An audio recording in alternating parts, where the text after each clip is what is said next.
आज हम बात करेंगे एंटी एजिंग के बारे में। एजिंग को किस तरह ठीक किया जा सकता है, कौन से ऐसे फल हैं जिनका इस्तेमाल करके एजिंग को ठीक किया जा सकता है। आपने अक्सर देखा होगा जिनकी उम्र 50 साल होती है या 50 साल से ज़्यादा होती है, उनके चेहरे पर एजिंग के असरात आना शुरू हो जाते हैं।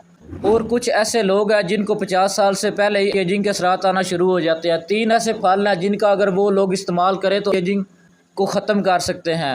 अगर हम इन फ्रूट्स की, फलों की बात करें तो मुख्तलिफ किस्म के फल खाने से स्किन को, जिल्द को बेहतर बनाया जा सकता है, एजिंग से छुटकारा हासिल किया जा सकता है। अगर हम इन फलों की बात करें तो नंबर 1 पर आता है ब्लूबेरीज।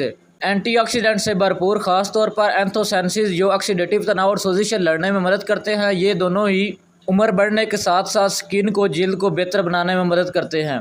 नंबर 2 पर आता है एवोकाडो। सेहतमंद चिकनाई, विटामिन ई और सी और एंटीऑक्सीडेंट से भरे एवोकाडो जिल्द की लचक और हाइड्रेशन को बरकरार रखने में मदद करते हैं। नंबर 3 पर आता है अनार।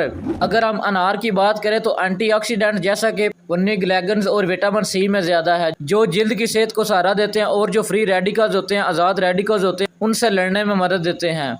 ये 3 ऐसे फल हैं जिनका आप इस्तेमाल करके एजिंग को दूर कर सकते हैं और अपनी जिल्द को, अपनी सेहत को बेहतर बना सकते हैं।